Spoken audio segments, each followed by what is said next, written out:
Dai adalah ketika senantiasa dia pikirkan bagaimana menyatukan kaum muslimin. Menyatukan kaum muslimin yang berbeda-beda. Ya. Dan di antara ketidakfaqihan seorang dai adalah ketika dia senang berselisih dengan yang lain. Karena Allah sendiri memerintahkan kita untuk kemudian bersatu. Ya, dan mustahil untuk kemudian menyamakan 100%. Khilaf, perselisihan adalah sesuatu yang sifatnya sunnatullah. Wala yazaluna mukhtalifina illa man rahima rabbuk lidzalika khalaq. Mereka akan senantiasa berselisih kecuali dirahmati oleh Allah. Nabi pernah berdoa dengan 3 doa, 2 dikabulkan, 1 tidak. Doa yang pertama, dia meminta kepada Allah agar tidak menghancurkan umatnya di gharq dengan bencana banjir bandang yang menghancurkan seperti yang terjadi zamannya Nabi Nuh.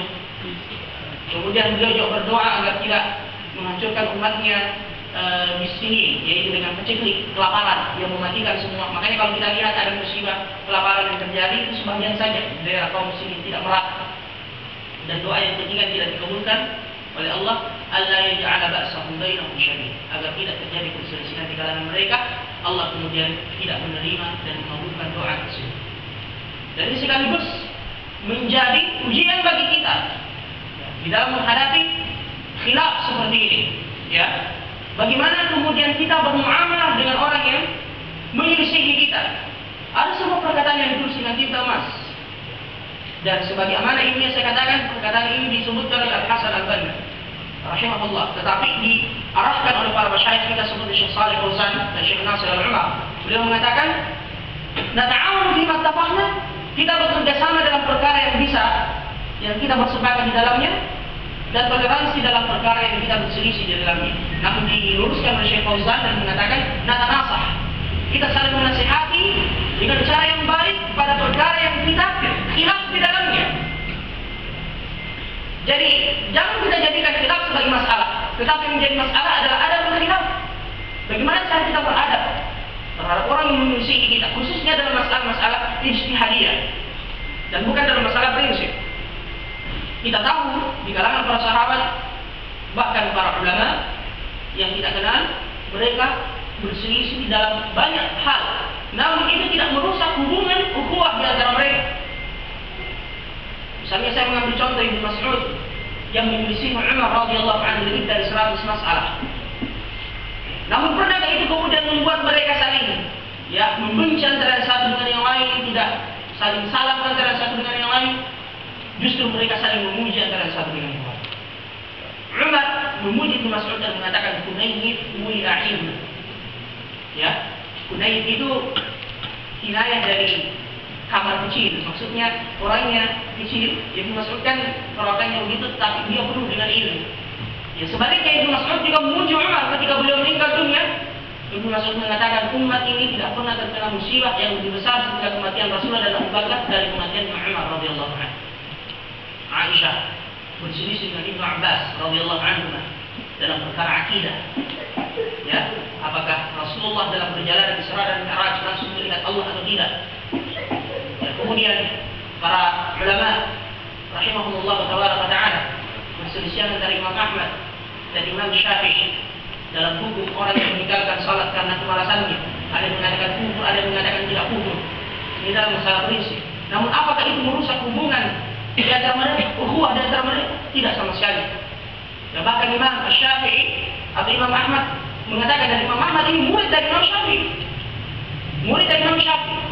Beliau mengatakan, Asy-Syafi'i habibul qalbi. Imam Syafi'i adalah kekasih hatiku. Setiap saya berdoa pasti menyertakan dia bersama kedua orang tuanya dalam doa. Kemudian Imam Syafi'i memuji Imam Ahmad dan mengatakan, saya tidak pernah meninggalkan kota Baghdad, dan saya tidak meninggalkan orang yang paling wara, yang paling faqih, yang paling alim dan paling zuhud dari Ahmad bin Muhammad. Memuji muridnya. Bahkan Imam Syafi'i kalau ada masalah hadis dengan insafnya, dia bertanya kepada Imam Ahmad bin Muhammad rahimahullah taala. Begitu juga para masyayikh kita, Syekh Al-Utsaimin yang kita jadikan sebagai qudwah. Kemudian Syekh Al-Albani rahimahullah, Syekh bin Baz rahimahullah. Kalau berjumpa dengan orang-orang yang mungkin sebagian sigar, thalibul ilm, yang baru belajar, kemudian dia mengatakan, ulama ini begini hati-hati dari subhanallah. Namun kalau kita melihat alakahnya para ulama, ya, bahkan Syekh Muhammad Al-Ghazali dari Mesir yang banyak dibantah oleh Syekh bin Baz. Banyak dibantah oleh Syekh bin Baz dalam tulisan-tulisannya ketika Syekh Muhammad Al-Ghazali berkunjung ke Riyadh dan berjumpa dengan Syekh bin Baz.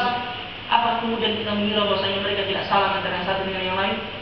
Namun subhanallah dengan akhlak yang mulia, Syekh Muhammad Al-Ghazali ketika keluar dari kamarnya Syekh bin Baz, ketika ditanya bagaimana anda menjumpai Syekh bin Baz, beliau mengatakan, saya menjumpai seseorang seakan-akan dia seorang malaikat. Dengan akhlaknya yang mulia. Subhanallah, dan ini yang kita harapkan, ini yang kita inginkan. Sekarang ini ayuhal ikhwah, ahlul batil, orang yang memerangi Islam, tidak ada yang mempersatukan mereka kecuali ingin menghancurkan Islam. Allah Subhanahu wa taala menyebutkan perseteruan antara Yahudi dan Nasrani di dalam Al-Qur'an. Wa qalat al-yahud laysat an-nasara 'ala syai' wa qalat an-nasara laysat al-yahud 'ala syai'. Mereka saling menuduh, mencela antara yang satu dengan yang lain, dan ini dijadikan para ulama sebagai teka-teki. Ada di dalam Al-Quran dua kaum yang disebutkan oleh Allah saling mencela antara yang satu dengan yang lain, saling menuduh antara yang satu dengan yang lain, dan semuanya benar. Dan biasanya kalau ada dua orang yang menuduh, satu benar, satu keliru. Tapi ini dua-duanya benar. Orang Yahudi mengatakan orang Nasara itu tidak ada apa-apanya. Orang Nasara juga mengatakan orang-orang Yahudi juga tidak ada apa-apanya. Dan semuanya benar. Yahudi dan Nasara ini tidak ada apa-apanya. Ya, perselisihan di antara mereka keras. Ya, namun subhanallah mereka bersama untuk memerangi Islam. Siapa yang mendukung misalnya Israel, Amerika, untuk kemudian Palestina meraih kemerdekaan. Ya, dan masih banyak lagi contoh-contoh yang lain. Ya, oleh karenanya ya ikhwah, ini yang kemudian diinginkan oleh musuh-musuh Allah, dan ini yang kemudian diinginkan oleh syaitan. Ya, untuk menanamkan kebencian di tubuh ahli sunnah wal jamaah dan kaum muslimin. Dan Allah musta'an, ini adalah perkara yang membuat kita bersedih. Makanya kita katakan milikilah sifat, dan ini saya nukilkan dari perkataan salah seorang ulama, khususnya di zaman fitnah sekarang ini, kun habla yarbut wala takun sayfan jaqta'.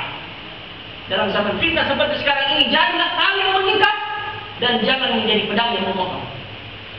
Berusaha untuk ta'aruf. Ya, dan dengan akhlak yang seperti itu kita semakin bisa saling menasihati antara yang satu dengan yang lain. Tidak ada orang yang kemudian bersih dari kekurangan. Makanya kita melihat orang yang berusaha mencari guru atau mencari teman yang bersih dari kekurangan, besok mereka sendiri saling menyerang antara yang satu dengan yang lain. Berpecah lagi, saling menyerang lagi, menyerahkan lagi, dan ini menyedihkan kita. Ya, seakan-akan dia merupakan lagu-lagu yang terus diupdate setiap saat. Ya, makanya kita dalam menyikapi hal yang seperti ini, kata para ulama, nu'amiluhum bi akhlaqina wa la nu'amiluhum bi akhlaqihim. Mari kita pergauli mereka dengan akhlak kita dan jangan kita bermuamalah dengan akhlak mereka. Kita menginginkan kebaikan, persatuan. Oleh karenanya Imam Ali bin Abi Thalib ketika ditanya tentang Khawarij, apa kata beliau? Ikhwanuna bil ams baghaw alaina al-yawm. Mereka itu saudara-saudara kita kemarin, tetapi hari ini berbuat zalim pada diri kita.